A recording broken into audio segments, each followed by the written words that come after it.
Que bonitinho. E aí, tá bom? Não, Dudu, lá em cima não. Não. Quer dizer, vai que o bicho não vai que o bicho não vai. Deu, tudo bem.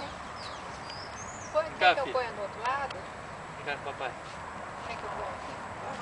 Vai deixar, ela tá com andar de moto. Não, tô andando no cabeça, né? Isso. Como é que você vai virar pra cá? Aqui.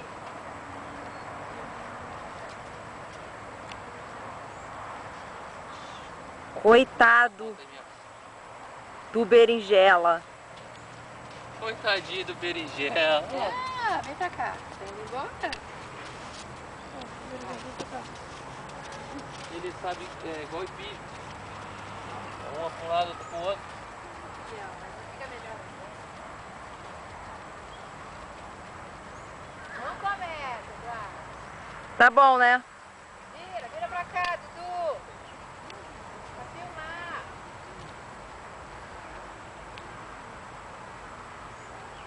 Fica muito longe. Aí tá muito longe, mais perto.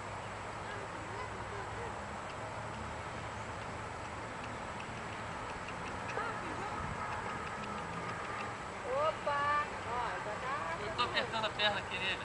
Tá, tá tudo bem. Olha a orelhinha dele. Tadinho do berinjela, né? Ele é muito bonitinho.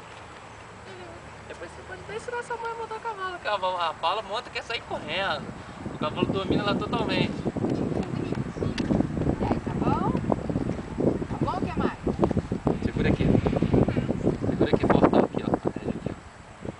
Vai Isso. fazer pra você? Meu Deus do céu, bota o pé no chão, tô com o pé no Eu chão. boto. Esse aqui é igual a minha moto, ó, 125 cilindradas ele. Precisa... Tá de saco cheio. Não, ó, tem que descer direito. Deixa eu te ensinar como é que desce, ó. Ó, a gente puxa aqui dele, ó. Depois puxa, ó. Aí, ó. Bota essa mãozinha aqui. Pega essa perninha aqui, ó. E manda pra cá, ó. Isso. Viu? Leva ele pra casa agora. Igual você passeia com o Ari, vai.